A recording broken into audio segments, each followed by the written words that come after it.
We are the Nerd Eternal Network.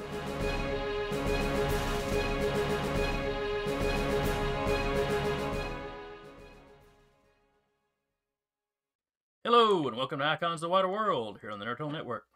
I'm your GM, Jason, and with me as usual will be Curtis playing Toss-Up. Hola.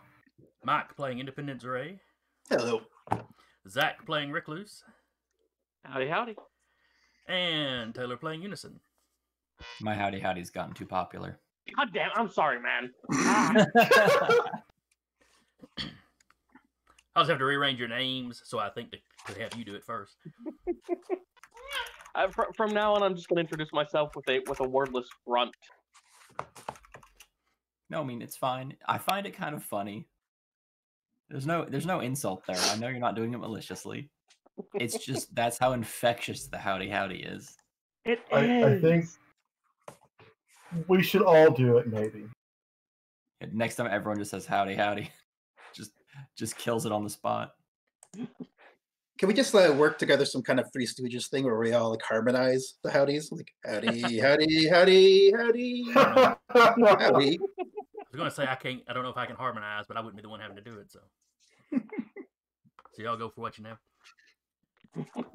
Oh, right. I'd get to go last. I'd get to. I don't know. I mean, the GM is always the lead singer, so. All right, so we missed what would normally have been our last session because that was Easter. So the session before that, our heroes were in Saudi Arabia, where some great beast had worked its way out of the desert down in what's called the Empty Quarter, and was making its way kind of northwest. I believe the best guesses had it running kind of up through Saudi Arabia and through Israel.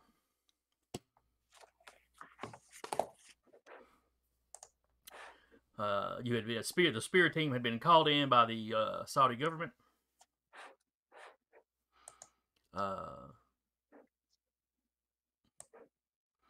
Let's see. You had tracked it back to its eruption point. Or, the exact spot it had come out of. Let's see. You had scouted around it. You had met Professor Tabashi. Thank you.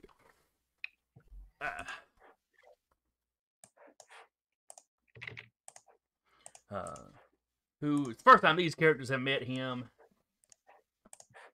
Though Frost Giant and that crew had met him when Leviathan had attacked Miami. And he was, in fact, in the area already looking for this creature before it erupted. He explained to you that it is the creature that inspired... some of the names. Behemoth in the Bible would have been a reference to this creature. But all the other cultures in the Middle East all had their own stories about this creature and Leviathan, and some great bird named Ziz.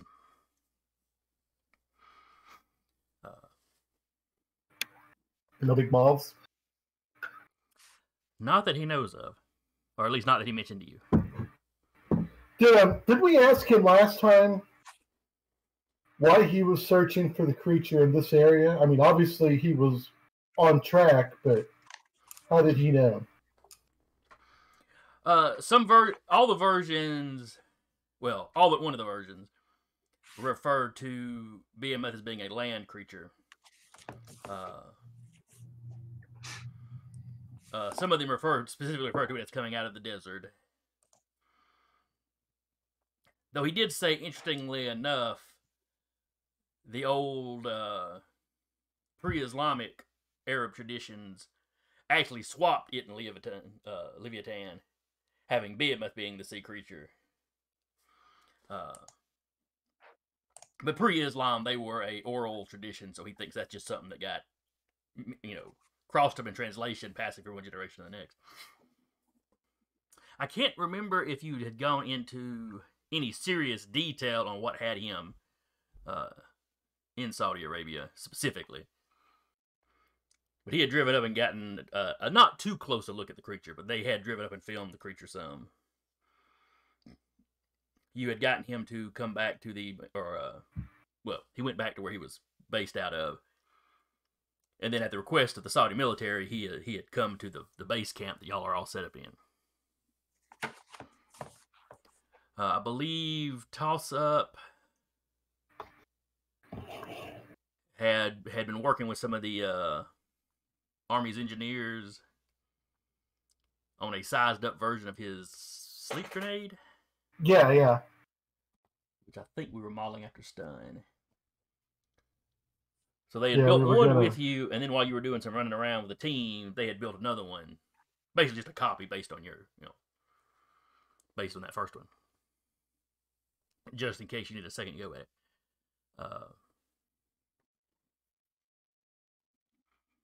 it. We had discussed having Unison break it on a tooth, but we rigged it with a dispersal unit. We did the sensible thing and just made it wirelessly activatable. Right. You can literally just throw it in, click a button, and it'll blow up. Not a huge explosion, enough to rupture the tank and let the gas out. Which I imagine is basically how the grenades work.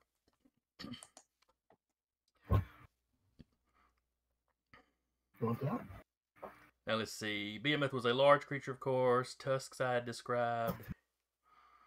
And I can't remember if it attacked a plane, one of you, or if it was a drone had gotten its attention. I thought there was like a news helicopter or something. That's what it was. You're right. That got its attention. And it had basically sprayed sand. Yes. Think of how a marine iguana, and other lizards to boot for that matter, but will do that thing where they kind of spit salt. Like I think they do it out of a gland right at the front of their nose. And it was kind of spraying it like that. High pressured sandblaster sort of stuff. And then when it finished, you saw it, scoop up a big amount of sand and apparently swallow it. Now you had, I believe, the next day it was going to start reaching more habitated areas. Though the Saudi military has been evacuating. They have given evacuation orders to the smaller settlements I think is going to pass through. And you can look on the map there and see kind of where the main roads are. And the professor had brought up the fact that he believed it was headed for... It's where our word Armageddon comes from. Megiddo. Megiddo, thank you. Which I believe is currently in Israel. That or Jordan, if I recall correctly. All right. According to the... Oh, Israel. You're right. Yep. It's in Israel. Okay. Close to where I think they're Highway 60 and 65 cross.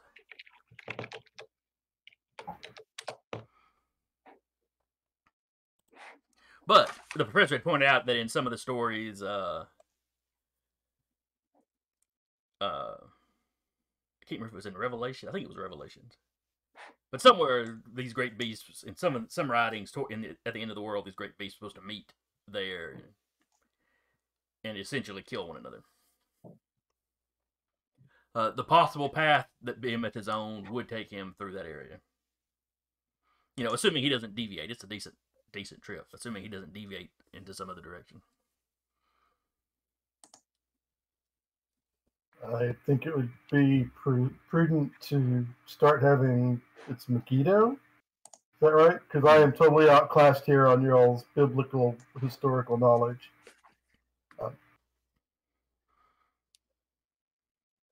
But seems like Seems like we should give them a heads up and let them know to start evacuating. Spear lets Israel know they're not going to give an evacuation order immediately. They're going to begin prepping for that. But there's a lot of land for it to travel across before it gets there. and plenty of time for them to build, set up their own military response to it. And of course, they hope that y'all have it taken care of before the end. I'm sure their response looks like little toy tanks and stuff. That, with dramatic music playing as they line up. Look, the tanks never work on the giant monsters, but they've always got to try. They always have to try. It's like in the military union rules or something. And they get cooler looking with each movie. Mm-hmm.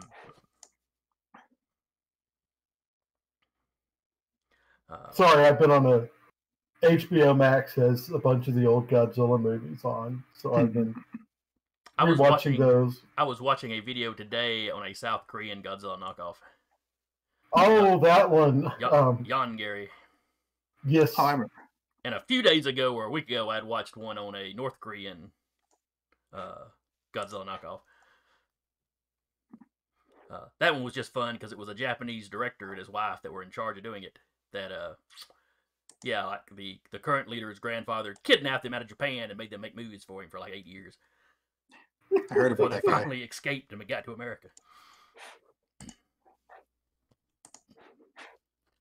But giant monster cinema aside. All right.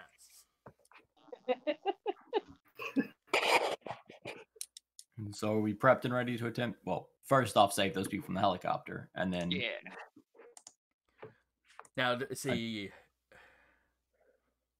I'm trying to remember. Had you saved the helicopter, or did we end it cliffhanger-y? I thought we ended it on a cliffhanger. We hadn't saved it yet. Yes. All right. Yeah. That sounds right. So yeah, the blast of sand had taken out the pilot had tried to dodge. It takes out the tail rotor. So the chopper is kind of out of control. And like I said, the creature had scooped up another mouthful of sand, presumably reloaded. That was loud. Sorry. I have a moody dog. And I have a moody baby, so I think we're both contributing. I think Wolfham's is louder. Where was it? Oh, right. Tail rotor blown off. All right, so the helicopter is kind of, spinning out of control. The beast is reloaded. And, the helicopter still got its attention. What are our heroes going to do? I think our flyers should probably just zip ahead, trying to get to the wreckage. If one of them could deposit Recluse near or on the creature, I think Recluse will try and just do the whole wrap its mouth closed with webbing trick. Okay. Sure. Yeah, because I think y'all had gotten out here with... Should maybe Unison handle evacuating the helicopter, since there is 8 of you, or whatever, 6 or however many there are of you? how many letters are there in unison? That's That's how many there are. Well, I don't know. You debuted one in Tokyo. Could be No, Unison. when we were fighting the trickster, you guys did see the white ones, so you know that more than 6 can be called upon. But Aha! But only 6 of them are unison. yes, but yeah, I'll go ahead and put a disposable jetpack on Recluse to get him up on the monster, and send, I guess, 3 towards that helicopter. See if we can get the news crew out. Unison may be the only one that can reach the helicopter. No, I can.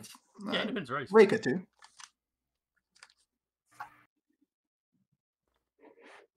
All right, so 3 members of Unison streak off towards the chopper. Another member drops Recluse towards the head of the creature. As Novice drops Recluse. Good luck, sir. Thanks, buddy. You too. Try and watch out for the. I just look over the entirety of this thing. All of this. Just all of this. This is all bad. Yes, sir. Glad to hear you're not having an existential crisis anymore. And begins flying upwards.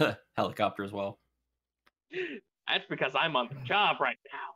This I can control. Your fear of those that eat existence. I can wait a minute now. Yeah, I had I'm left just out in the thinking- review the whole going into the web world and meeting the hunger that Right. I just love how, he describes the monster as all bad because there's going to be parts of a creature named, what was it, Behemoth? Mhm. That's going to be good. Well, it's got little bean toes. So there's that. Aw. Okay, but those Alright. bean toes are the size of a 4x4, so. Oh yeah, I mean they're called little squish pads, but they're But because maybe. they're little pads that squish you. Wait. not you. I may have a plan to defeat this creature. Maybe they're ticklish. Okay, That this sounds is like a going land in a direction shark I'm plan. really uncomfortable with. It does sound like a land shark plan. All right. The recluse, you were on its head. Yes, sir. I'm going to skitter down to its snout, smack down a web line, and throw myself over the side, letting my momentum just sort of carry me around its snout. Okay. Just, yeah, try and tie it shut. All right, give me a. I guess this would be prowess. Alrighty. And I cannot see bug foo factoring in, so it's just going to be a straight prowess roll. Ooh, not bad. All right, let's see here. Is that snare the power you use for that? Binding. Binding. Okay. That explains why I couldn't find snare in the S's. Okay. It would normally be coordination because you'd be doing it at a distance, but you're right up here on it, so. Alright, so you got a 10 versus his prowess. His expertise with his tusks does not come into it. Ooh. Alright. Oh, So you start to spin around his snout.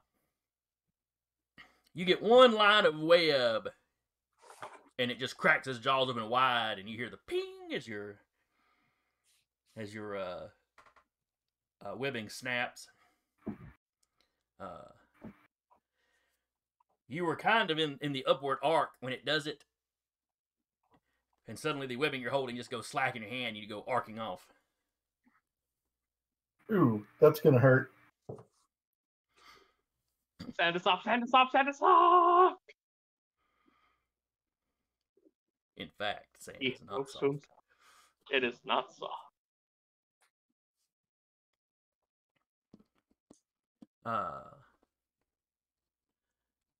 Independence Ray, I think you were carrying Toss Up. Oh, okay. I think when y'all came out here, I think I might be getting it swapped, but I was thinking Unison was carrying Recluse and you were carrying Toss Up. Let's see. What do I have in my notes? It's very I likely. I would assume Unison would be carrying Recluse just because, like, Unison does have a soft spot for Recluse because he knows that Recluse literally was just a hobo doing nice things for people. That is kind of how he started.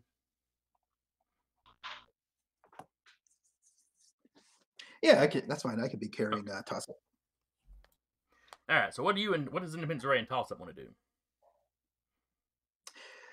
do? The helicopter, you said it was spinning out of control. Had it been physically damaged, or is it just being buffeted by the sandstorm? The sand it spit it has essentially twisted that back rotor, the tail rotor. Oh, okay. So it is physically damaged. Right. That whole little back tail rotor fin part's kind of bent weird, and the tail rotor is clearly not spinning.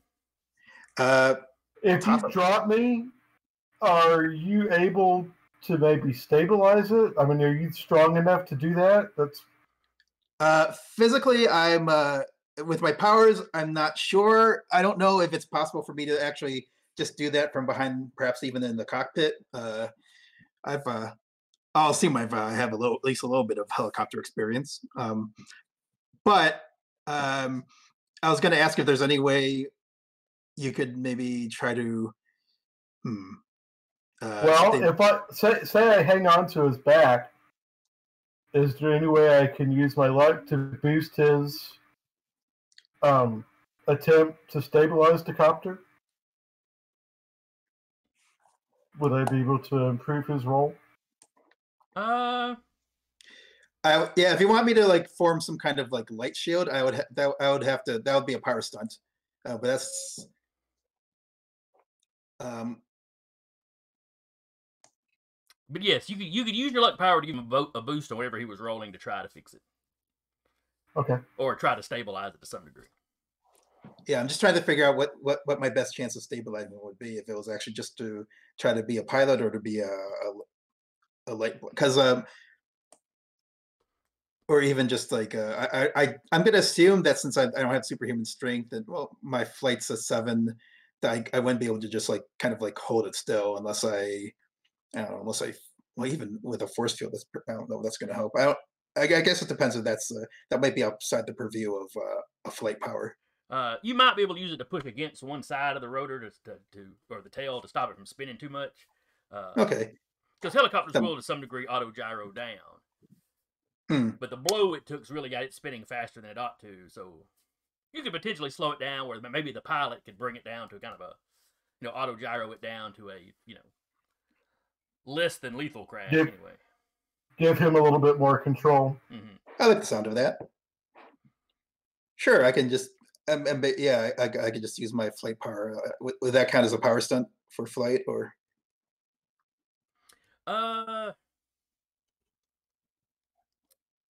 No, because you're not really just, you're flying up against it and pressing against it. I mean, it's still going to be moving that way some because you're not strong enough. Mm-hmm. But you're giving it some, force to, you're slowing down the spin anyway. Okay. And I'll just use my turn to boost your attempt. Right. Now, Curtis, do you have to roll something for your luck? No, it's automatic. It's like using determination without having to activate a quality. Okay. Oh, I see. Is there a limit to how many times you use that? Well, I've got 5 for good luck and 3 for bad luck. Okay. I'm going to use good luck to benefit Mike.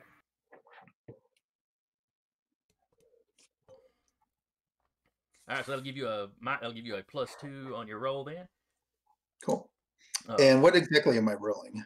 You'd be rolling your coordination. And let me see what Fortunately, I don't have power. Well, could I use my power light control? Because flight is basically an extra light control. Would I be able to use my power skill and light control to help out as a specialty? Let me see. There's an pencil. Let's look at what you got. Sure. All right. Okay. Yeah. All your powers come through your light control.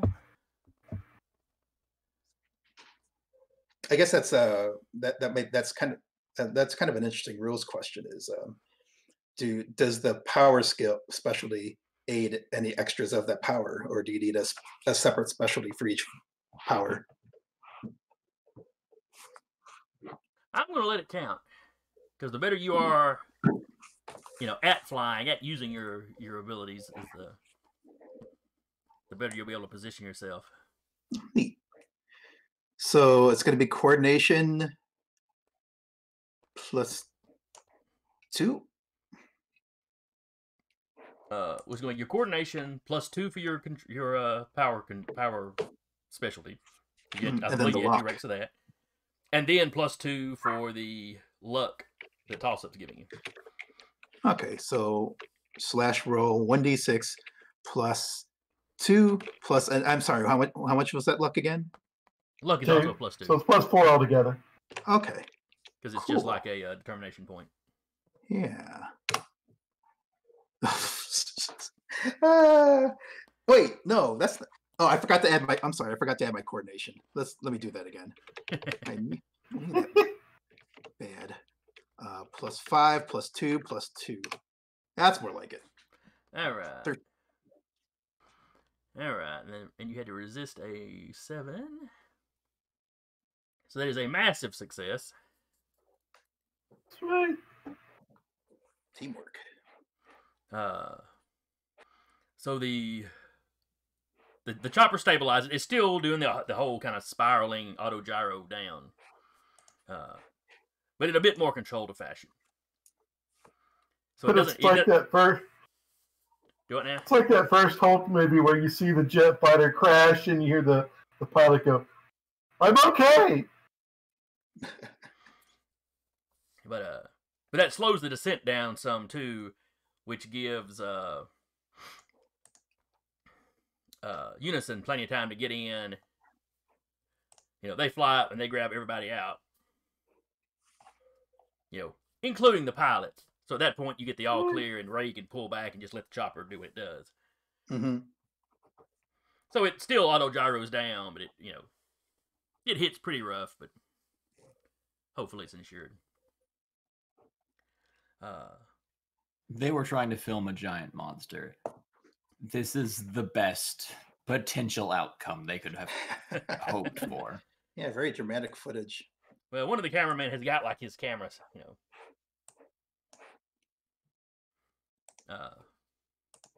he's holding it tight while Unison's holding him.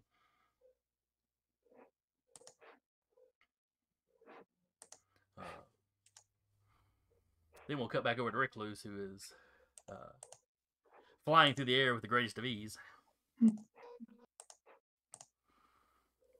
Okay, am I still in range to try and web zip my way back to the creature? Oh, absolutely. Whereabouts on the creature would you like to attach a web? Wherever I can hit, I'm gonna aim for the head again, but I'm just trying to get back on it. Okay. Give me a coordination roll. That's an 11. All right. So that's a major success. So you're able to not just hit him somewhere, but actually kind of catch him on the head. So you hit him with, a web from each hand, kind of yank yourself forward. When the webs connect, he goes to jerk his head from side to side. But you give a pull on the webs first, so you're flying, you're already flying towards him as he kind of shakes his head, so it doesn't really affect you any. And you land somewhere between his eyes. But that's a fair amount of space. Any of you over at the chopper, if you happen to look in that direction, you see Recluse land, and you see the monster go slightly cross-eyed for just a second as he's watching him come in. But then the beast I give him a wave. Then the beast just starts yanking his head from one side to the other as quickly as it can. Oh. So give me a strength. This will be strength versus strength. So a contest Recluse can win. Yes. Give yourself a. Well, you can use your strength or your. What does your wall crawling fall under? 7 with the rest of my swinging and binding. Okay, so that all goes together. So you can roll with either that or your strength, whichever's highest, with a +1 bump forward, for whichever the other one is. So for you, I imagine it's going to be your strength +1. Yeah. Alrighty. All right. That's a moderate success. Oh, wow. Hey, don't anybody get punched by this thing, because you will die. We'll just die if it hits us. I kind of wish that was allegory, but no, it'll one-shot us. I mean, I could take 2 hits, Yeah, so 3 if one of them's only marginal. you'll be fine.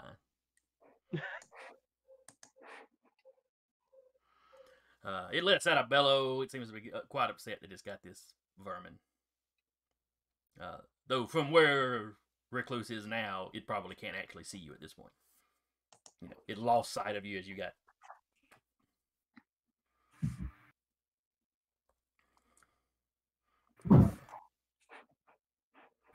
Ironically, it thinks that it has a bug on its face. I mean, doesn't it though? Well, that depends if you think bug includes arachnids or it's just insects. This thing's smart enough. I have something. It's like a hairy lobster on me. So he kind of stopped in his tracks with all this. While it's shaking Recluse around, the helicopter hits the ground. The noise gets his attention slightly. You know, it looks over there, but, you know, it crashed slightly behind a dune, so it doesn't see anything. That might be a good time to try to put it to sleep. Oh yeah, the grenades. How are you going to try to approach it to do that? We were still going to have Unison fly it in. Just not have to stay. More of a trench Right. run than a kamikaze. We prefer the term flyby as to not get sued. I don't think trench run is copywritten. They will try. And despite Unison's background in law, it is possible to just lose based on how much money gets thrown around. So Unison will perform a flyby maneuver. All right. All right. So which Unison member is flying in with the oversized grenade? Definitely not Unit, because that would be silly. But he calls himself the disposable. He does, but he's not, and everyone here now knows that, so we don't have to play any pretend games.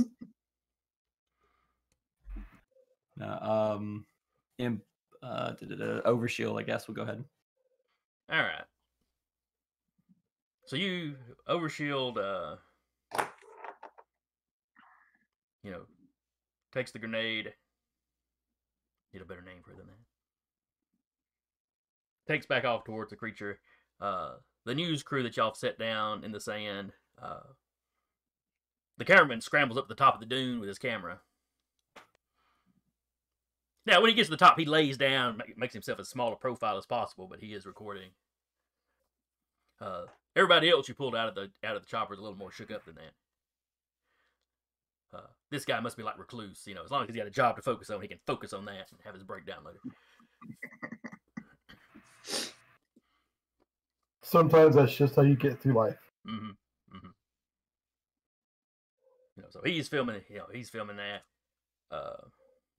Shoot, I forget which one of the was it Overwatch?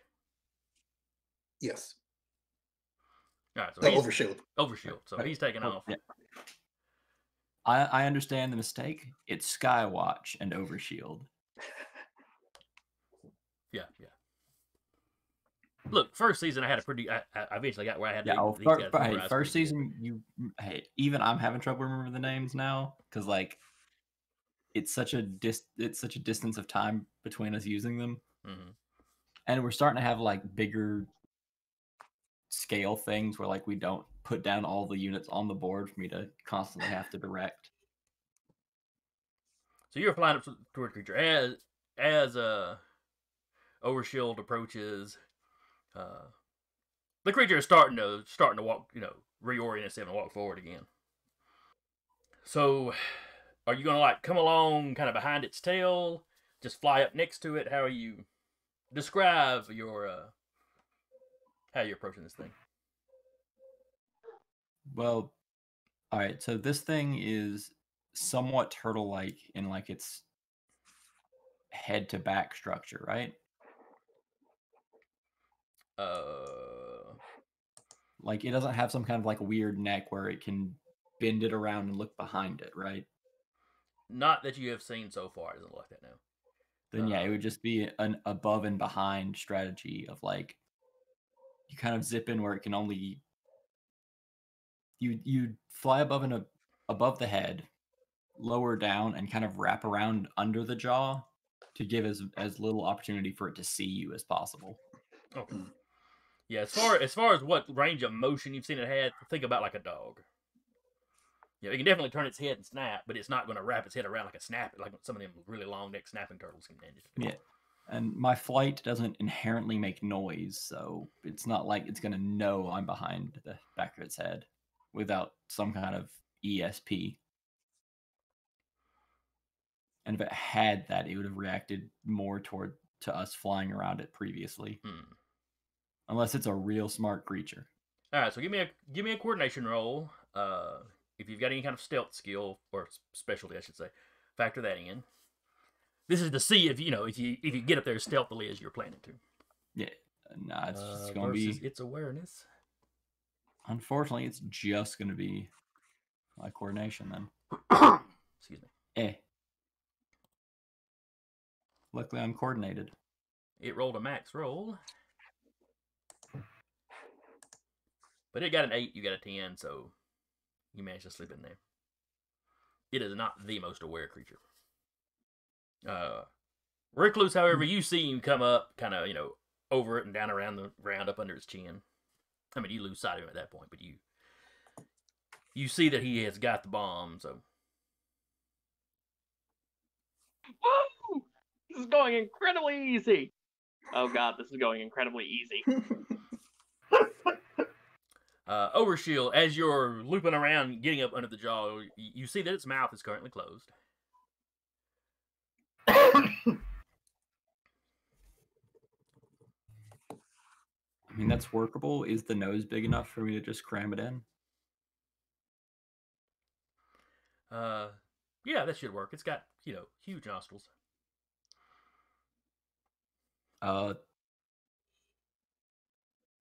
One of the copies next to or near toss-up will ask if this grenade will work in the nose, because we're trying to get it lungs, right? Yeah. Yeah, the stuff has got to be breathed in, so you want it to breathe. Yeah, so we can go ahead and as long as it doesn't sneeze it out. That's it. Give the GM ideas. No, sorry. It's okay. I was already thinking about it. But yeah, see if we can find a way to secure it into the nose then. Probably not a way to secure it in.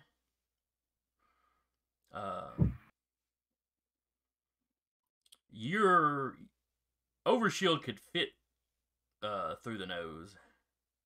It's not so big that a person could like walk into its nostril, but stretched out in kind of your, imagine Superman in his 2 fist out punch where it's stretched out. You could fit in there, yeah, and really kind of jam that thing down in there good.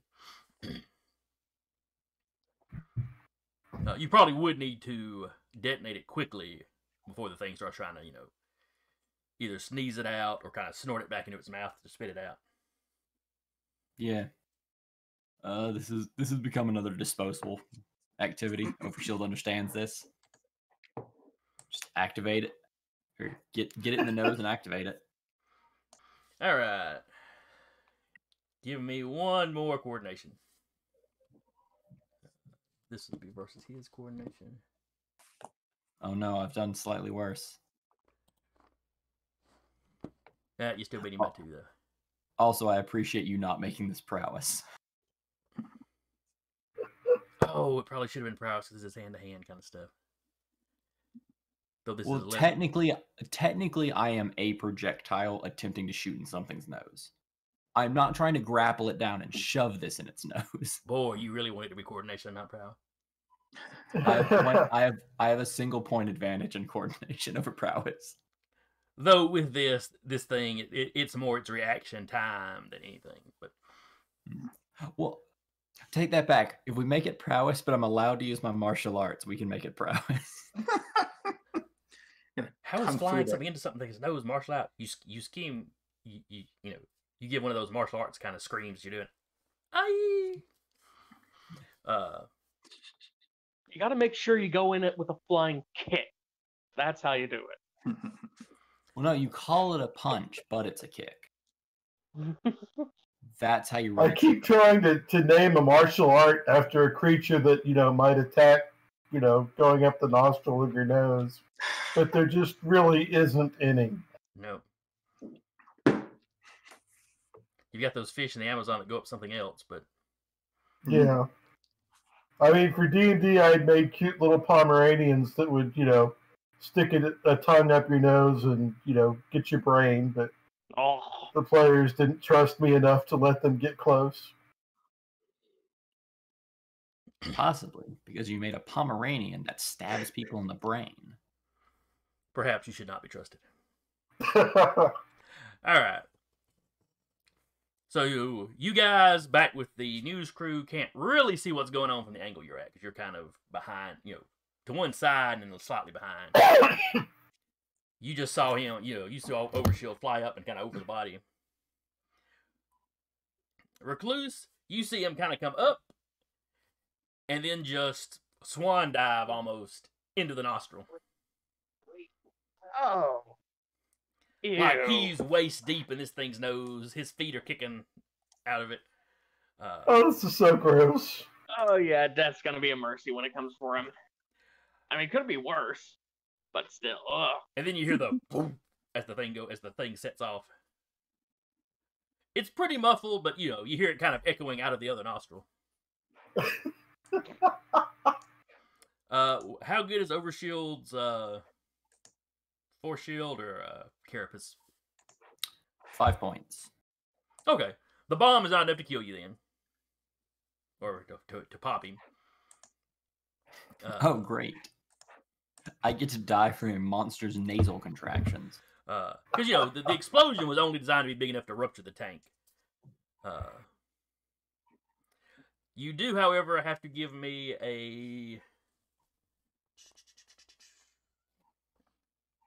Alright, where was it? Not stunning. Okay, when this stuff is made, you choose either strength or willpower to resist it, for the target to resist it. I believe we went with willpower. Yeah, I think so. Because you figured this thing would be physically hardy. Oh, yeah. And if that 10 is anything to go by, it is. Right. Alright, so Overshield needs to give me a willpower roll. And what is Toss-Up's gadget level? Toss-Up's gadget level is 5. Alright. So a willpower roll for Overshield needs to be to 9. We have tied. A 9 to a 9. And I think I am going to give the monster bad luck Okay. on his roll. Is there a range limit on your luck? On how close your character has to be? Not specifically. I guess that would be up to you. I don't think that was ever thought about in the rules. Alright, hang on, see. So a failure or marginal success means no effect. Alright, so for Overshield, tying this thing means it does not affect you. I mean, you get drowsy from it, but you know what it is, and you manage to shrug it off. Yeah. I know to stay focused and keep pushing what bit of metal I can from the explosion forward to propel the gas further in the nose. You just push yourself forward so you clog it with the nostrils where it can't breathe you out. Or breathe the gas out. Is luck in the basic book, or is it just in the... I know that I pulled it out of Great Power. I've got Great Power. That's not a big deal. Doesn't say, so we're gonna assume if you can see them, you can do it. That just feels like that makes sense for this sort of power. All right, and then the monster needs to roll. Behemoth's got a willpower. So the first roll is his willpower. And I'm going to use the same difficulty number for the gas. It was one attack affecting both of them. So Behemoth needs to beat a 9. All right, he failed by 2, and he does not have any specialties. Shoot, I should have tapped one of his qualities and used a determination for him. Though it would only have canceled out the luck, so I don't guess that'd do any good. All right, so he missed by 2, by 4 because of the luck. Because that is how bad luck works, right? It gives him a penalty. Right. All right, and that is stun that I had marked. All right, so it's a major success. Means the target take no action for a level duration. So y'all got basically 5 rounds where this thing can't do anything.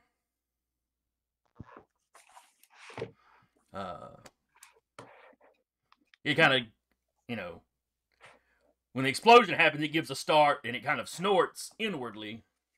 So it breathes a deep breath in. It inhales over shield. Well, luckily he's kind of stuck in the nostril, you know. He's holding the jagged end of one of these little, because the grenade was basically like a little barrel or almost like a little keg, you know, almost like a little beer keg kind of thing. So he's got basically the top half of the jagged edges of that to kind of try to catch in the nostril. In saying that, can Overshield tell if any of the jagged parts have penetrated the nostril? No, they're snagging on stuff. They don't seem to have really penetrated much, if any. Curses. We were going to witness Overshield slowly attempting to stab crawl his way into the monster's lungs.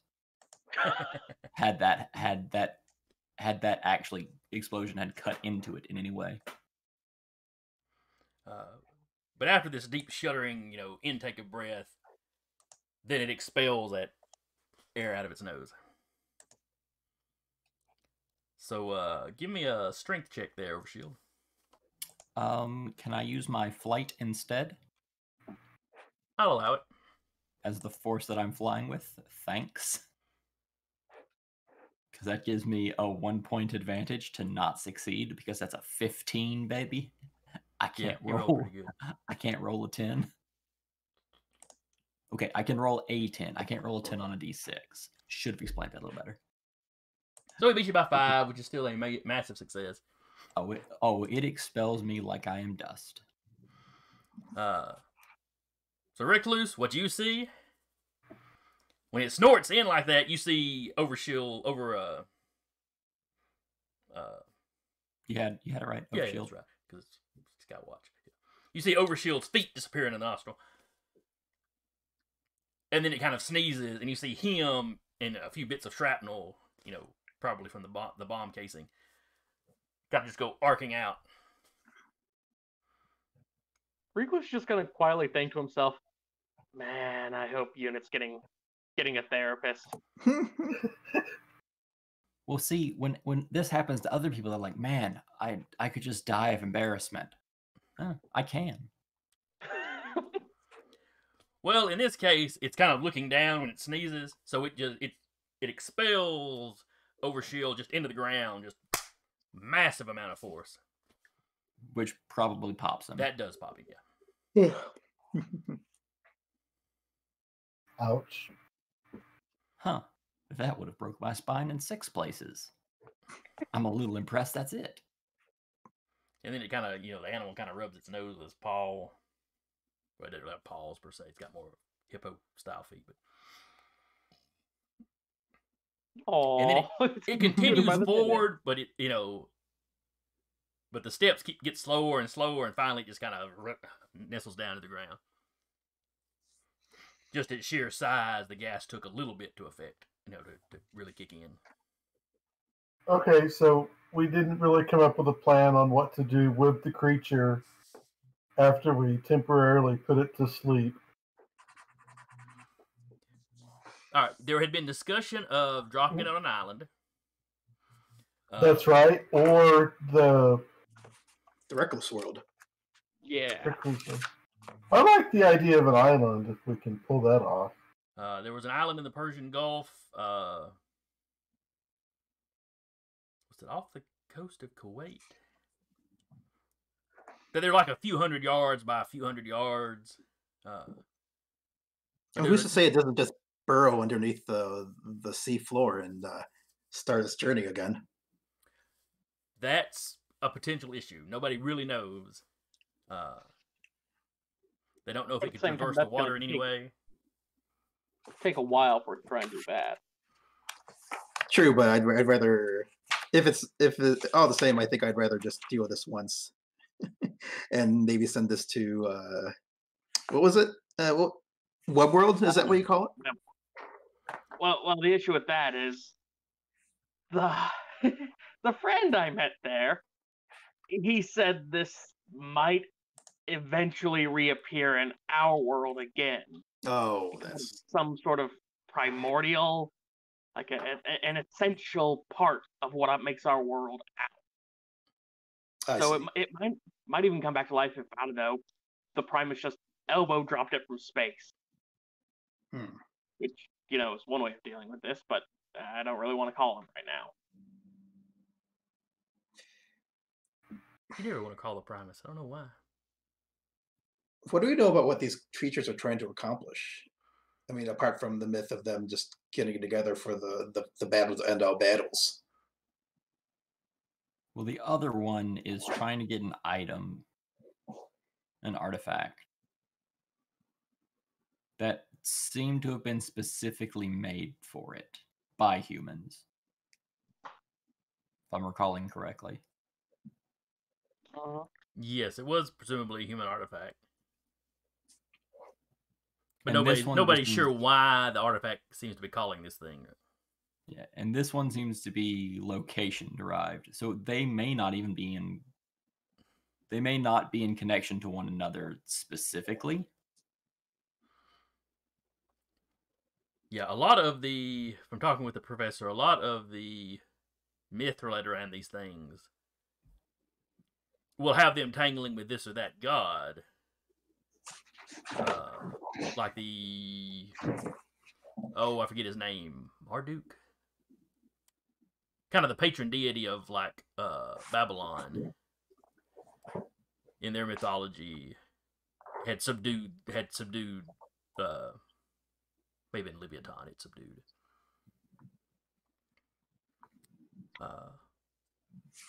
Though in their myths they referred to it as Tiamat. So I don't know if this is a good ocean. If these creatures need to fight, we could drop Behemoth on this island, and if I remember right, we've got the other creature that is just following this item. Correct? Yes. Spear has been flying it from one side of the Atlantic to the other. Yeah. We could guide it to the island as well. Let them fight on this island as opposed to, I'm going to say, I can't remember the name of the city it was headed for. Megiddo. Megiddo, yeah, Megiddo. Here's the issue. I'm going to stop you real quick.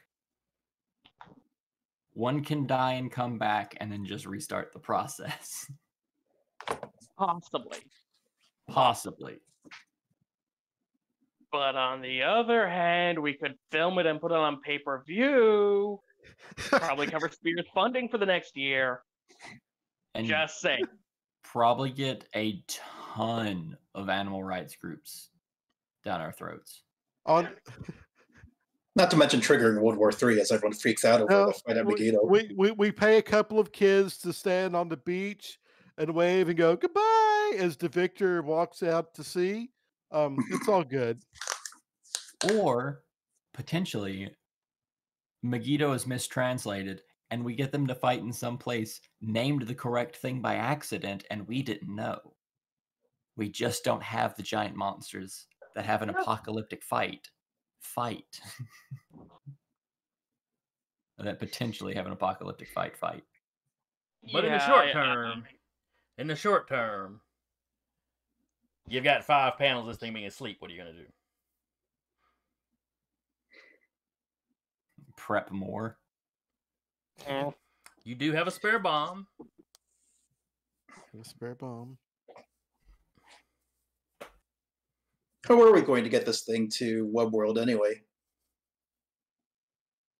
Oh, that was going to be the trick. I mean, we could either like try and keep this thing sedated until nightfall, or set up some sort of shade over it. Giant tarps. Yeah, maybe. It works for vampires. It'll work for us. We need 10 cubic acres of tarp. I mean, give me some tent poles, and I'll get to work with my webbing if I got to. Honestly, I'm a big fan of the island plan, but yeah, I'm willing to drop this thing as a snack for the hunger who hides if he's if we need to. All right. Just speaking to the military guys that are there, unit will, confirm.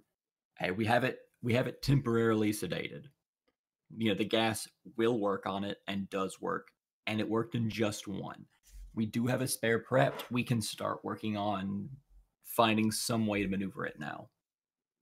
Okay. We have a way to stop the direct threat for a bit. All right. And the general y'all were dealing with, or was it? Or colonel? Was he a colonel? I forget. Anyway. It was a colonel. I believe it was a colonel. I should have written this up. Yeah, it's a colonel. Okay. All right. So the colonel is basically like, do I need to get the engineers to be cranking out more of the gas? Can we just keep putting gas into this thing to keep it under? We can put it on like a CPAP machine. Well, I mean that's almost what he's talking about. That's a fair point. I mean, maybe the solution is just to keep it knocked out perpetually.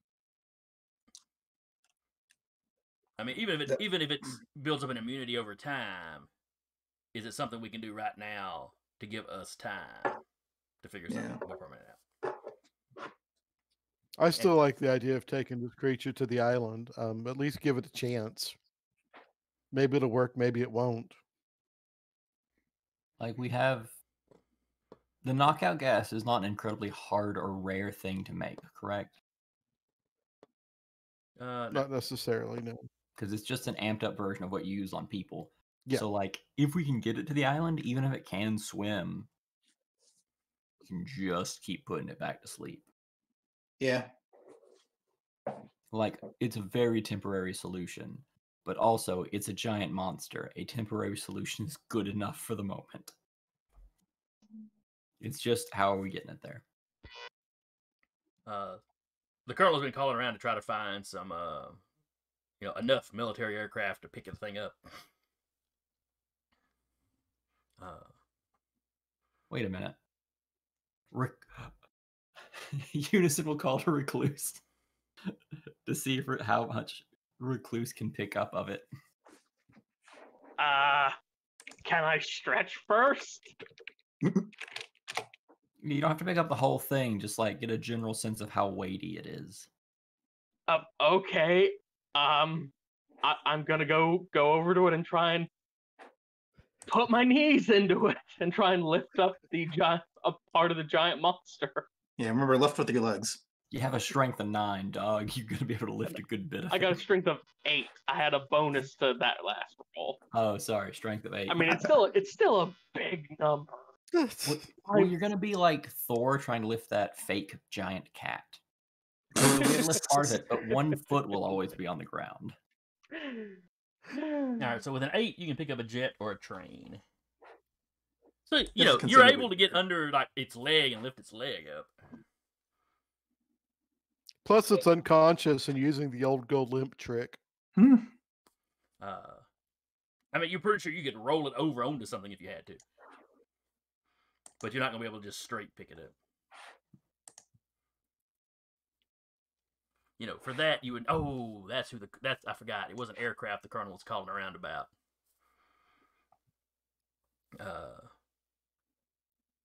It was other flying birds, wasn't it? Right, or rather, I think it was y'all reporting to S.P.E.A.R. One of the agents, Agent Tolliver, y'all were talking to, was calling around to see, you know, they hadn't been able to get in contact with the Primus yet. They were calling down to Australia to see if they could borrow some of the ensigns. And Walkabout. Think. Well, Walkabout could get the ensigns here as quickly as they needed it, basically. Yeah. And some of the ensigns should be strong enough to actually lift the thing. Wait a minute. Where's Land Shark? Because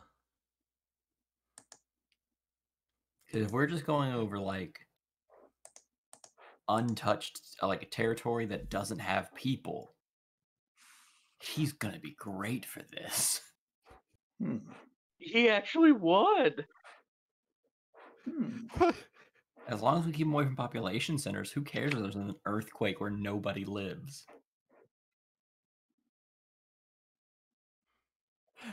Well, as you get closer to the shore, you're gonna run into more. Really, as you get outside the empty quarter. Yeah, but like, here's the thing. Going to Kuwait, you know, y'all are headed basically. If we can get him to move it, if we could get him to move it 60 miles, and that's it, that's still a comparatively good move. But I mean, like, we can't do it. Like the idea of calling in Land Shark. Yeah, we can't do it right now. Obviously, it'll take the same time to get Land Shark here now as it would take to get anyone else. Yeah, because he's probably not still in Australia. Yeah, it's just Land Shark's power is strong enough that if it's out in the open like this, he would be useful for this job. Because this thing isn't a supervillain. It's not aiming for population centers. It's aiming for a destination. So anytime he's in a gap where there aren't people, Land Shark would be useful for this. Because Land Shark molds the earth around him, which means he could mold it around this thing. Tolliver's kind of like, I'll get somebody looking for him. Hey, it keeps him out of cities and makes him feel useful. As far as it helps us monitor 2 problems at once. I don't know why you're mad about this. Just thinking of all the ways it could go wrong. You know, he's going to start to think of it as his pet. I'm just going to throw that out there. And we'll spritz him with water when he says something like that. Oh yeah, me and Robert. Who's Robert? The monster. Do I have to get the hose again, Land Shark?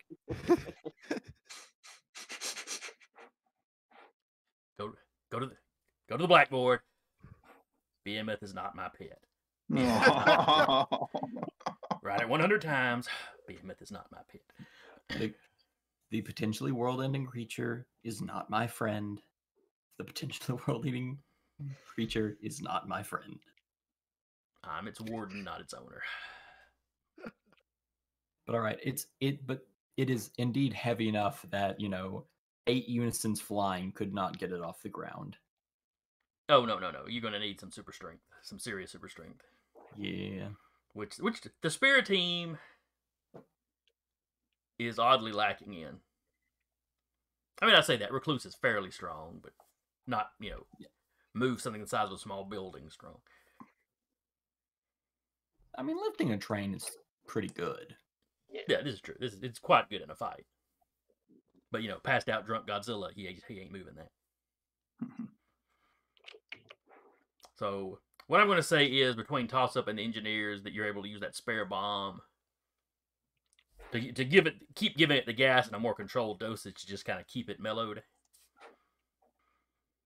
The military is careful about what vehicles, you know, he doesn't come roaring up in loud vehicles that might cause it to rouse. Yeah, we'll go ahead and have Recluse adding some webbing onto it for security as it wakes up to kind of slow it down. Yeah. Any little extra stuff we can to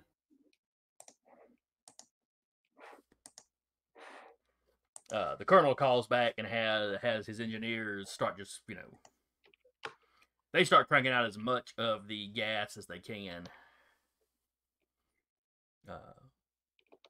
And he even starts calling around to some of the chemical plants in the country to see if there's somewhere they can get a steady supply of this stuff if they need it. So almost like a small base winds up, or camp, I should say, winds up building around the creature. To begin with, they're using duct tape and plastic tarping, basically, to kind of cover the nostrils. Garden hoses, essentially, stuck through the plastic that they're pumping the gas through. Or actually, I guess you need something bigger than that. May actually be using like PVC piping or something. An explosion of metal isn't going to make this thing uncomfortable. A PVC pipe isn't either. Fair enough. Well, I'm just thinking of something big enough around that it can actually still breathe. Yeah. And to pump the gas through.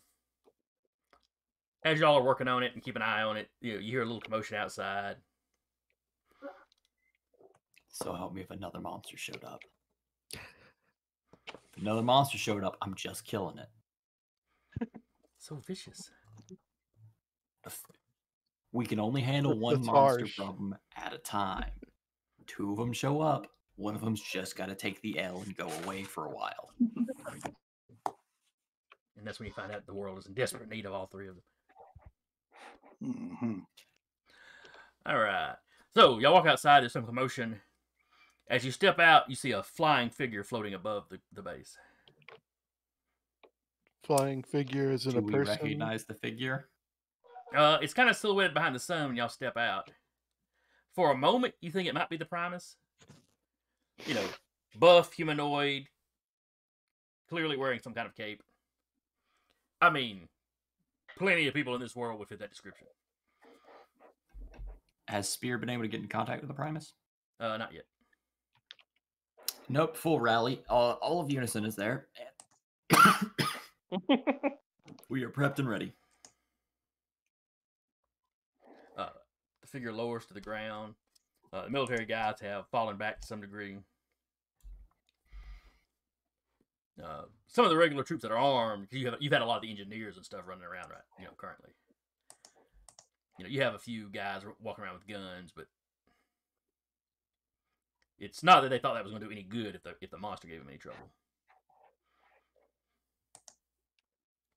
The figure you say, like I said, humanoid, over 6 foot tall, but definitely not 7 or anything freakishly huge. Does not have human facial features exactly. Oh. Might be a mutant, or it might not be from around here. It's wearing something that looks like it was probably a uniform or a costume of some kind. But it's damaged and it's stained. It's a little ragged around the edges. It has large black eyes, kind of make you think of a shark. Oh, good God. It's got kind of a lipless mouth. It seems to have an assortment of teeth, they look different than a person's, but it's clearly different teeth for different functions. It's not. It doesn't have like shark teeth, or it's all fangs or something.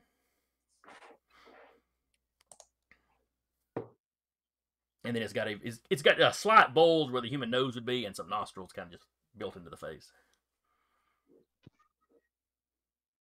I'm kind of picturing the old Slee Stacks Kind of. with that description. The eyes are smaller, much more in scale with like human eyes. And they blink and they've got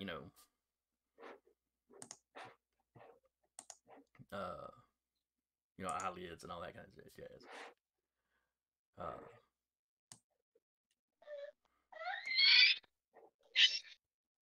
Oh, I hear a squeal.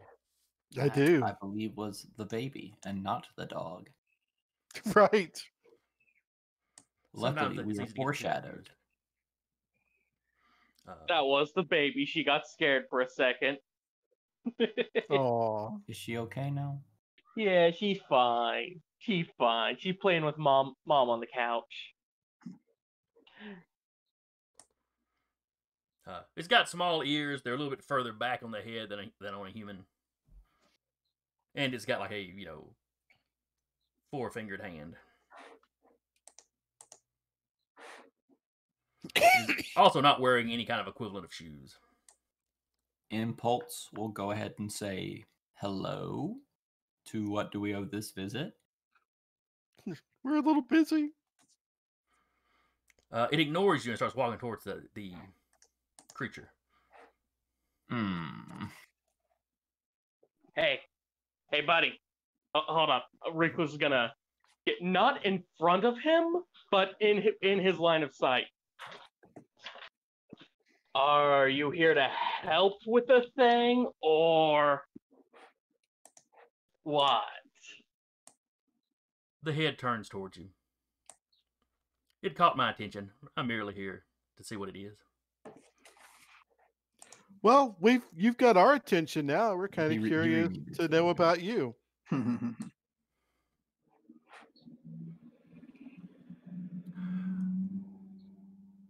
You don't need to know about me. He kind of keeps walking towards the creature.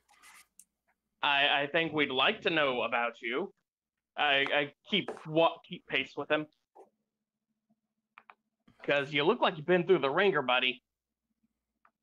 Hey, listen. I hold out a hand for him to shake. Name's Recluse. And you are...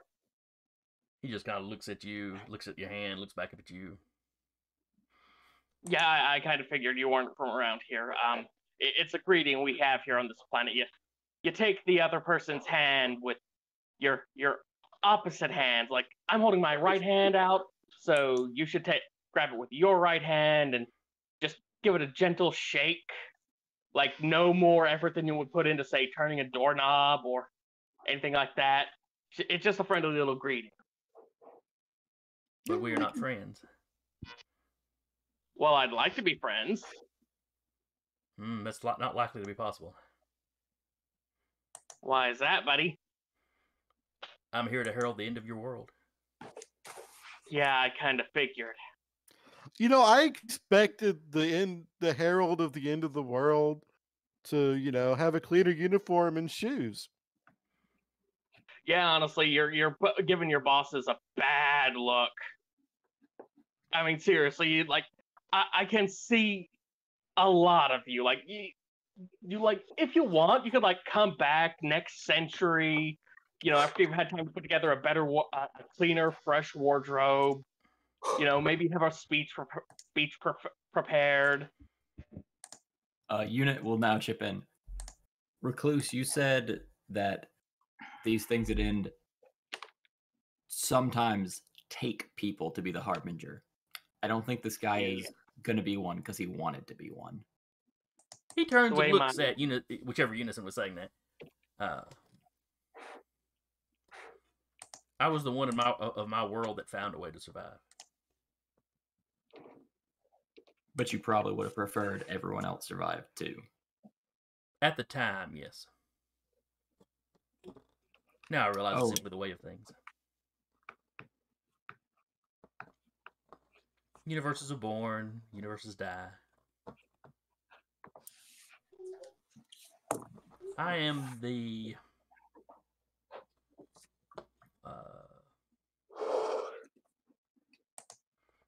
nursemaid for that birth. And I guess you'd go with hospice nurse for its ending. And how many times have you done this process? Innumerable. Oh. Well, that's fun. Then you already know the whole struggle to survive, yada yada nonsense. Yes. Everyone struggles. At least in the universes where you still have living things when the end came.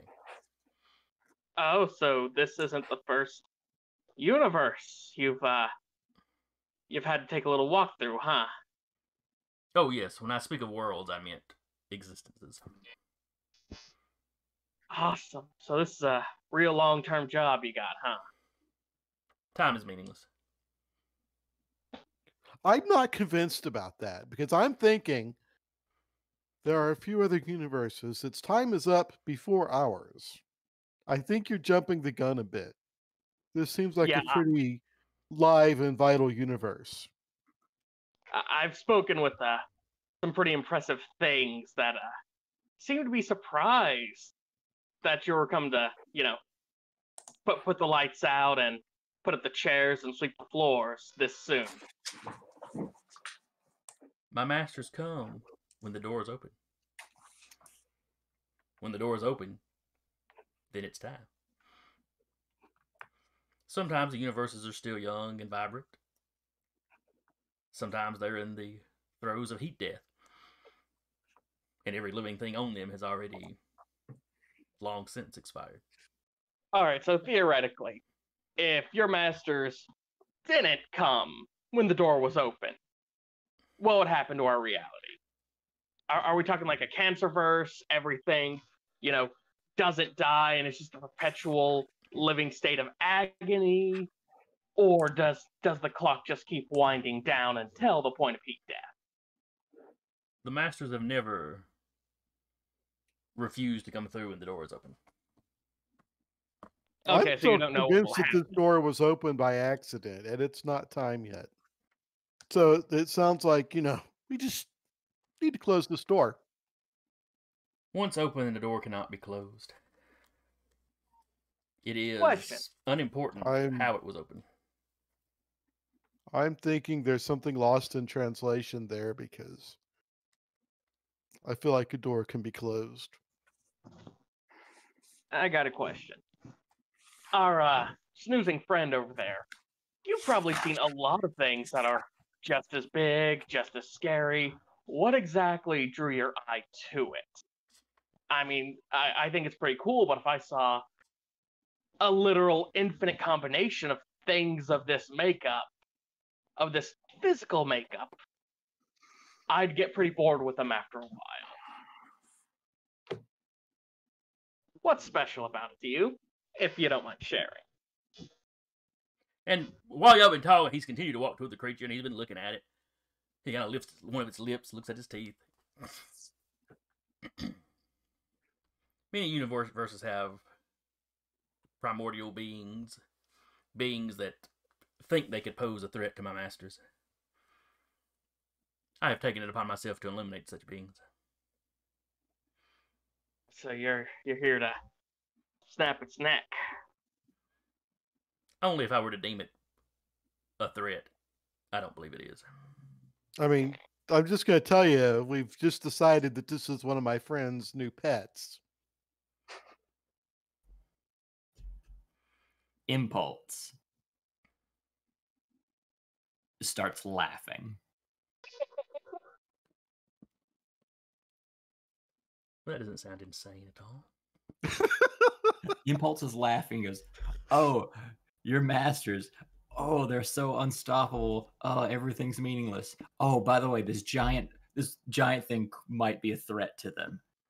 It sounds like they're a lot weaker than you're spouting off that they are." Yeah, honestly, I'm feeling a lot more confident than I was. Yeah, really, really brings up the mood, dog. We thought the universe was ending, and this thing can threaten them. Yeah, All right, I we mean, have a shot. I cooked up that sleep gas that put him out when I was a teenager.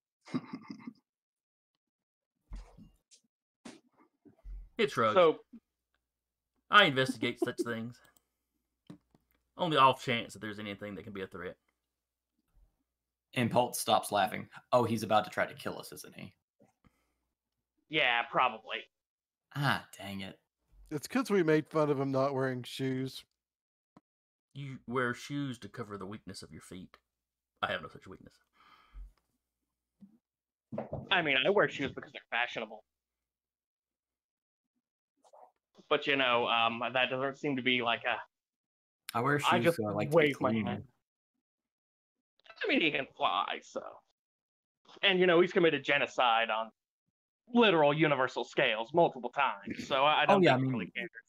I mean, his ledger's in a vat of blood at this point, but regardless. Let's not be rude to the man who was kind of forced into it. Let's be rude to the people that forced them to do it. Yeah. You know, if you'd be willing to tell us more about this door, that'd be nice too. What now? About the door that's been opened. Oh, a Also, rupture in your local space. He's just tells you it's a rupture in your local space time. Not too far from here. Also, we're going to have to ask you to stop investigating things that could threaten your bosses. Since your bosses are basically coming here to put, you know, the boot on us. I will make the announcement of your world's impending doom soon. Looking forward to it. It seems only polite to give you a few days' warning. To settle your affairs with your miscellaneous gods. Unit asks, how quickly can you make that announcement, and how many people will hear it? When I choose to speak, all will hear. No. I don't mean how many on this planet. I mean how many. Do you truly mean all will hear it, or simply all within this stratosphere, this atmosphere, this planet? Every living thing within the nearest, all but the most outlying places in this quadrant of your solar of your galaxy will hear my message. How quickly can you travel? It feels rude to just tell us when there are so many other living things that will end. I will tell them as my masters spread out. I will travel ever forward as their vanguard. Well, I and the others. Sass and frass. There's more than one of you. There is only one of me. There are more heralds, harbingers. Excuse me. How many of your buddies are there? We are Legion? No.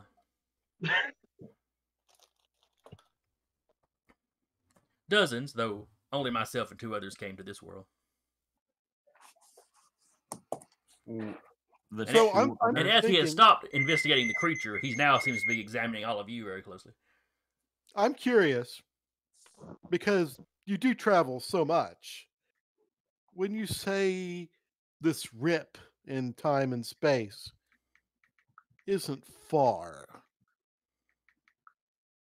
could you be a little more specific? I mean, are you talking about, because for you, the other side of this galaxy may not be far. But do you mean like nearby as in a few of our miles? Unit will begin backing away from this. And contacting Tolliver as fast as, and making sure he's in contact with Tolliver. It is outside your solar system. Crap. Okay. Yours is the nearest inhabited planet. Or inhabited solar system, I should say. So I came here to see what sort of beings your universe has produced. Can Unit get in contact with Tolliver? Yeah, nothing's communication isn't being jammed or anything. Yeah, Unit speaking to Tolliver will go. He just said there's 2 more. One is definitely going to be looking at the Primus. The Primus is most likely going to be in combat soon. If not already. Find someone that can find him. All right. I'll call his granddaughter again. This has become an immediate threat. Unit will also go ahead and pop his last 2 copies as the white suits. Okay, he's got 2 white suits next to him. Because if this dude's examining a monster to see if it's a threat, and he goes, it was close, but not quite. There's a chance he sees us as a threat because we were able to knock it out like it was a chump. Even if we weren't able to directly combat it. But I'm not saying that out loud. I'm just popping copies. Like a puffer fish, you want to look as impressive as possible. No, I want to have as many shots as possible when this dude tries to knock me out of the stratosphere. You want to be able to open up with all batteries. All right. So like I said, it's been looking at all of you. Eventually, it focuses on the recluse. Oh. So I don't think I ever got your name. You know what your friends used to call you before. You let your bosses just sort of erase them from existence. A noise comes out of his mouth.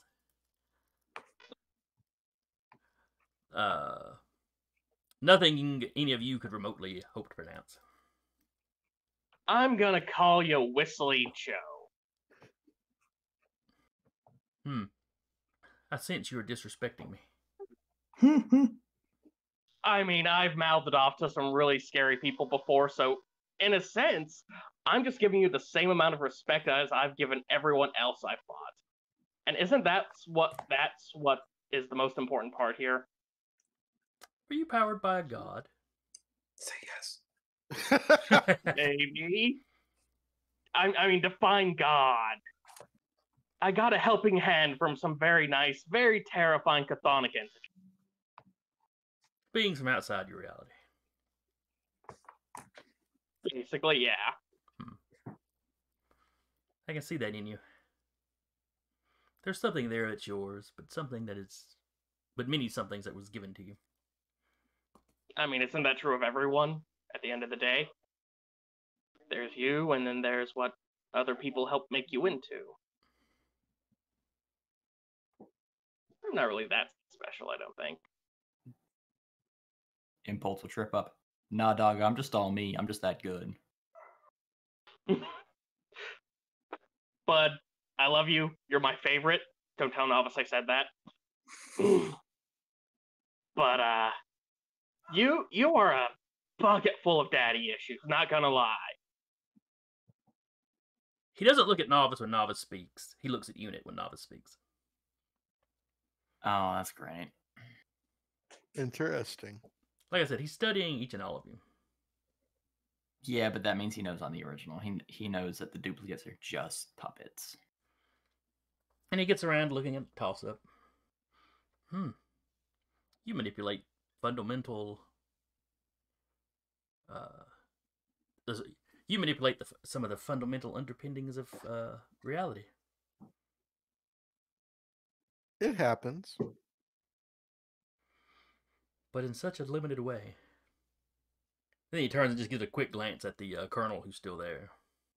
And you see it's an alien face, but you're pretty sure that's just a kind of a sneer on his face. Yeah. He does not seem overly impressed with the colonel, or really any of the military you see him glance at. Don't judge them too harshly. They all have their parts to play. They've got their job to do. I suppose every machine needs its smallest cog. Well, considering your role in your own job, you kind of have to agree with that, don't you? Yeah, you'd have to understand that, wouldn't you? Yes, it is all a matter of perspective. He starts lifting up into the air. Undoubtedly, when you seek to defend your world, we will meet again. And he kind of lifts up, and there's a sonic boom, and he's gone. Assuming none of you interfere. The colonel walks up to you right after that. What was that? Hug your kid. Bad news. Real bad news. I'll look at Unit. Like, you've been in contact with Tolliver, right? Yep. I'll go ahead and pop the 2 white copies out of existence. We need to start having NASA or somebody. Sorry, guys. You're fine. Look outside our solar system for that rip in time and space. We start looking for the rip. We put as many people as we can on the one spaceship we have that can travel fast enough to get there. We've got to figure out how to Our only I'll start- chance is probably to close that door. And even then, we're still going to have to deal with whatever comes out. Right. Whatever is left on our side, we're still going to have to contend with. Colonel, within a short time frame, there's going to be a global message not made by any human hands. I gathered that from what the creature was saying. Yeah, we're gonna need need to ignore borders for a little while after that message. I'll alert my higher ups as to what's going on. That's not my call I can make. Oh, don't worry. Everyone's going to agree. Because we're all going to have to work together on that or die. Because He takes his hat off and is like... Well, I mean, most of us are going to die anyway. I'm going to die from this. Trust you. Trust me, trust you. I'm going to die during this. Aren't you supposed to be more positive about things? I'm a unit. I'm disposable. I will be thrown at this at the first moment they show up. We will continue on. I will die. You have a true soldier spirit. He kind of pats you on the shoulder. Oh, don't pretend I enjoy any moment of this. This is gonna fucking suck. But yeah, anyone with an amount of power and the ability to listen and follow orders is gonna need to get called up. We need to start prepping teams for wherever these things land, getting responses ready. Yes, the creature still has to be handled. It's just, he said we have a few days. So we deal with this and then it's right on to the next punch. Yeah, I say we stick with our Monster Island plan. Yeah, we get this thing to an island. That'll buy us enough time to not have to deal with it while we deal with the problem that's coming. Feeding it to the, what was the name of that god you ran into? The hunger that hides? The hunger that hides? Sounds like a bad idea right now. We Yeah, I might think we're going to actually need it. I think we know what these things are here for now. But maybe Landshark can keep it out of the way for a few days while we make our other plans. No. Landshark now has a new job once we get this thing to the island. Landshark is with us now. He gets to be on a team. God help us. Permanent assignment, keep that thing on its island. No, that'll be after we deal with the universe-ending creatures. Landshark is powerful enough, we're going to need him to deal with universe-ending creatures. So is that a conversation y'all are having in character? I'm saying it in character. Yeah. You hear a voice behind you. Quell kick. The quell kick are the creatures you speak of. Quelliquick? Oh, I will turn and look behind me. Yeah. There was an old man. I mean, we already knew they were named Quell Kick, but regardless, it's nice for someone else to know. He's dressed in kind of shiny robes, with like a belt around it. Imagine like an old style Roman toga, but with a belt kind of clinching it in the middle. And some like decorative, some like priests or cardinals kind of wear them when they're giving sermons and kind of stuff. Oh, I know what you're talking about. Not that he looks especially religious, but they've got like metallic designs on them. His eyes are proportioned a little differently. His ears come back, they don't go up into points like you think of an elf's ear. They kind of slope back and come to slight points. Like the previous guy you saw, probably, with mutants, anything's possible. But quite possibly not from around here. Though he has a much more human facial features. Oh, more friends. Are you with Whistly Joe, or are you with us? Are you another form of harbinger? No, if anything, I'm a mourner. You're a thing that has to eternally watch universes die? I'm potentially immortal, so I suppose it could go on for eternity. I've only watched the process 2 or 3 times. Hold up. That's important. You've become important. Explain. Which part? Are you the 2 or 3 times part? Did you form some technology that's letting you keep doing this? Is it magical? I discovered a sort of bubble attached to time, but outside of it. Time exists there, but independent from what is going on in the universe. The universe's contractions and then explosions have no real effect on it.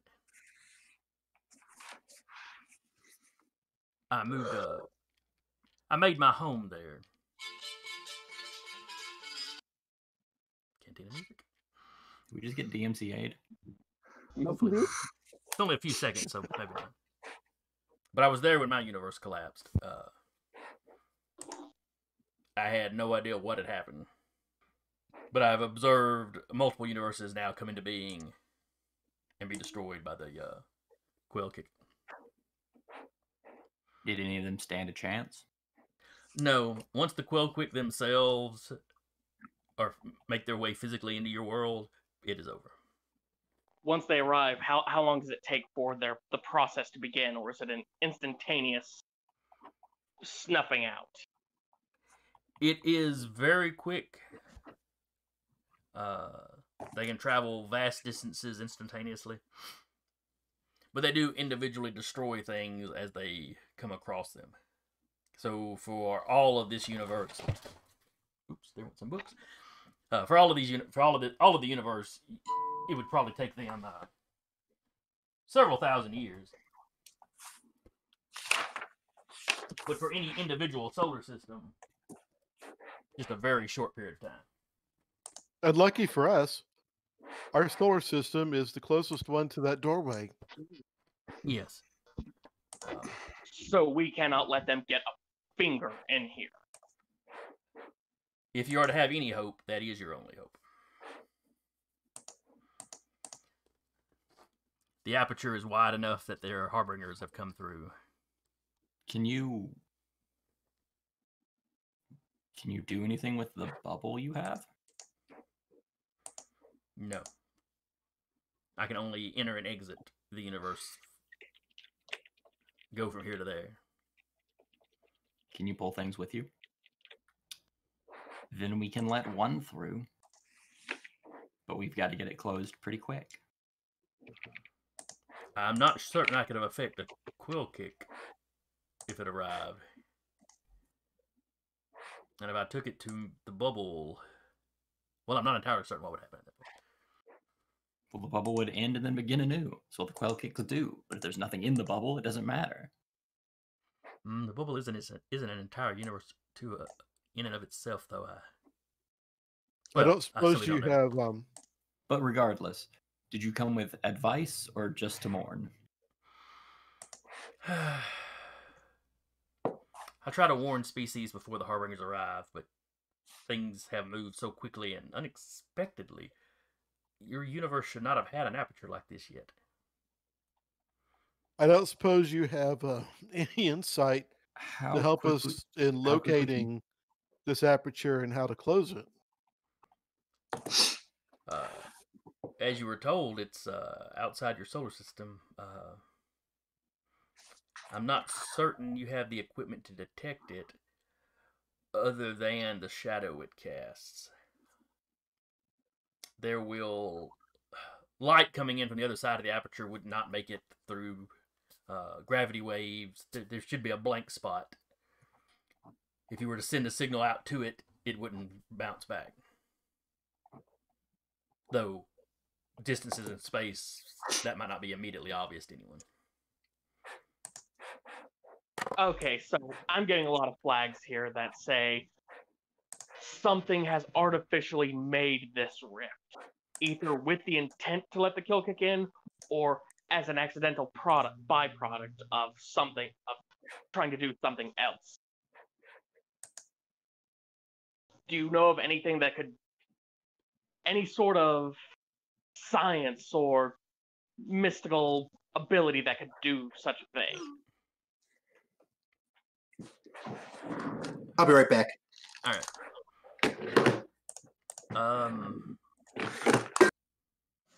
Not from, well, not one of the naturally occurring ones. If something is artificially summoning the quill kick, then I suppose it'd be possible.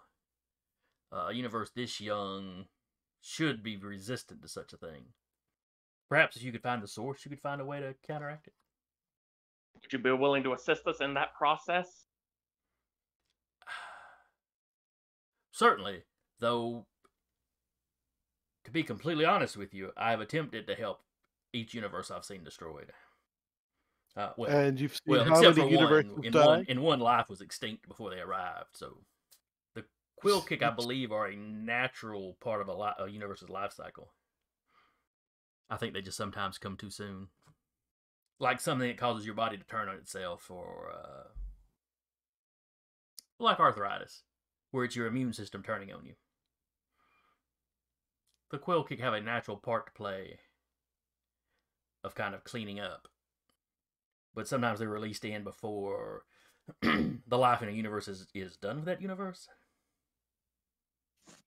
I apologize, I may not be being clear. You're trying to communicate very large, very strange concepts. So we don't blame you. Yes, usually societies are so much more advanced by the time they arrive.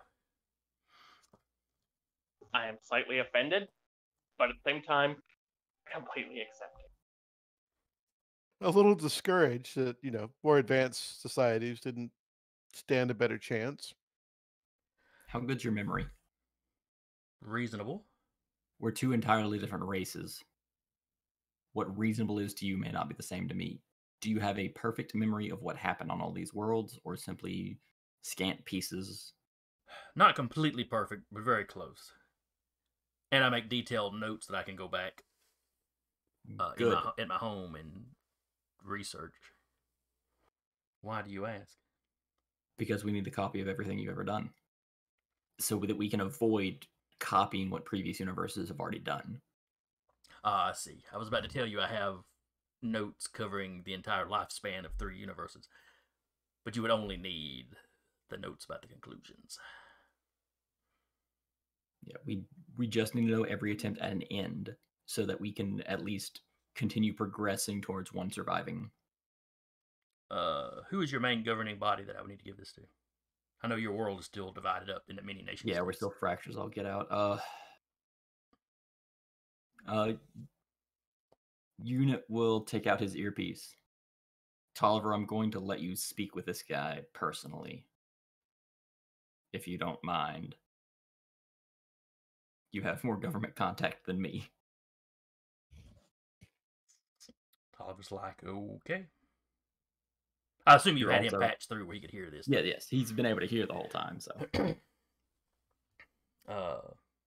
Simple communication device, you understand the concept since you speak the same way we speak, that you've undoubtedly seen these before. The Mourner reaches forward, takes the earpiece from you. He holds it for a moment, and these sort of bracers he's wearing, and one of them gives a little beep, and he hands it back to you.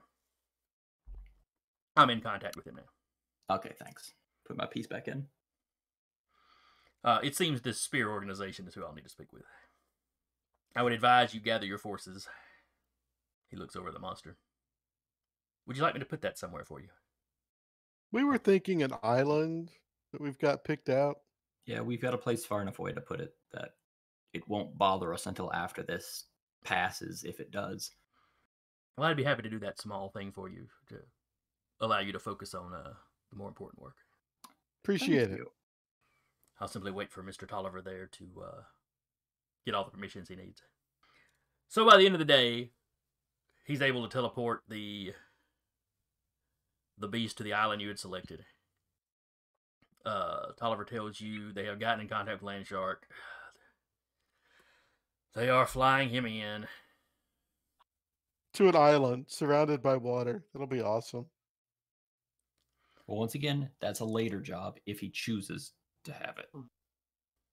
right now, it's collect everyone that thinks they can punch a god in one room. Can you punch a god? Yeah. Temporarily, they're just going to concentrate on keeping it gassed, since this thing is clearly capable of hibernating for long periods of time. S.P.E.A.R picks up the professor and basically gives him some funding and some agents. And they send him off to find this third creature that he's talking about. Hopefully to find it before it wakes up, and they can, like, find a way to keep it from waking up. The third one was Tiamat, right? No, Leviathan was essentially Tiamat. Oh, okay. Sorry. The old Babylonian version of Tiamat was this kind of dragon-like creature in the water. She represented, like, the primordial sea, the, like, pre-creation chaos kind of thing. Yeah, probably. Which is why their city god tamed her, basically, or thwarted her, because he was bringing order. What we have left would be like primordial sky, isn't it? Yeah, Ziz is a sky creature. Oh, that's great. A bird so big it can stand in the sea, and the sea covers its ankles, and its head's up in the clouds. That's how it's described. Yikes. That's a long-legged little creature. Yeah, well, ancient peoples really like to exaggerate. Turns out it's just like a 3,000-foot tall flamingo. That would be terrifying, though. Actually, yeah, that would be terrifying. It's very small, though. It's just very tall. It's like it's on just gigantic stilts. Anyway, Unit was speaking to the team. Does anyone here have anyone they can contact? What all kind of contacts do you guys have? Uh, What other heroes have y'all met? Quickly, call the boogeyman. He just hears what y'all have to say on the other end of the line and slowly puts the phone down, walks out of the room. Then does what all Zack characters do and throws up about the end of the universe. Unlike most of Zack's characters, though, he wears a helmet, so it's got kind of messy. We've already called Landshark. Landshark will call Jay. Unison will go ahead and call his Japanese contact. Oh, yes, also known as the AI he's friends with. So yes, S.P.E.A.R starts contacting teams that they have official connections with, which would include the Misfits, because they know about the Misfits secret base now.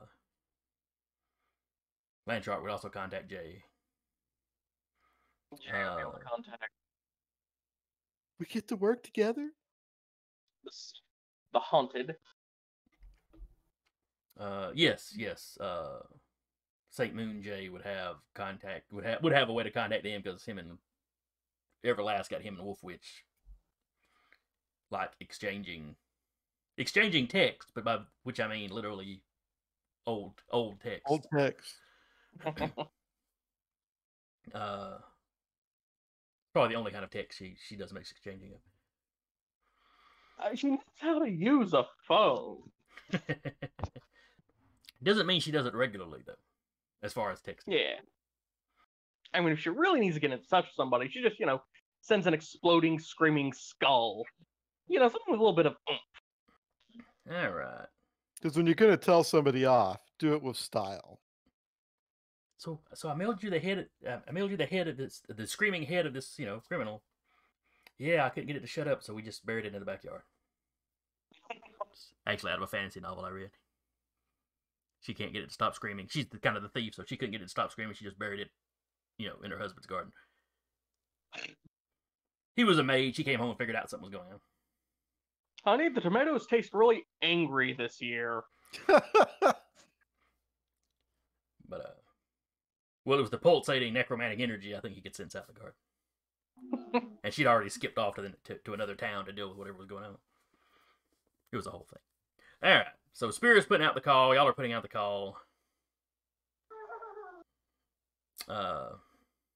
Izzy's putting out the call. Yeah, she is putting out the call. Baby Geniuses 2, Super Babies. Well, the stuff I had prepped for today really didn't last as long as I was expecting it to. Yeah, things went really smoothly, and no one was really ready to punch you know, I'll admit, evil I had Silver kind of Surfer. expected y'all to pick a fight with the Harbinger when he showed up. I just kind of felt like he wasn't really the problem. I was gonna wait for him to declare one of us a threat. Yeah. Yeah. Y'all are beneath his notice. He's in his investigation stage. And I didn't feel the need to prove that we were a threat.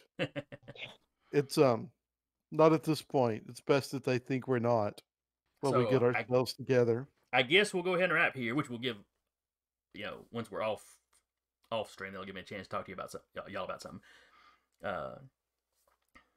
We're all fired. He's getting in a new crew for the next season.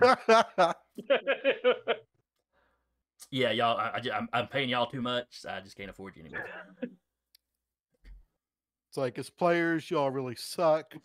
We need, new people. Hey, it's cool. I've got $4,000 in stocks now. I've got my way. Invest in that doggy coin. I own 10,000. Which is what, $10 in doggy coin? Well, no, I bought in at 4.5 cents, and now each coin is worth 33 cents. So I was working out for me right now. Yeah. All right. We're gonna go ahead and wrap here. I know it's a little short, but such is life. Well, soon life will be very short. As you said, the end of the universe just came quicker than expected. Yep. Yeah, we'll pretend it all just fits together as a motif that I did it on purpose. So, hope everybody had a good time. Hope you join us next time. Again, I have been your GM, Jason, and with me has been Curtis playing Toss-Up. Laters. Mike playing Independence Ray, though he had AFK for a second. He's going to be so confused when he gets back. Zach playing Recluse. Thank y'all for joining us. And Tyler playing Unison. Yep. See you. And we will see y'all in 2 weeks.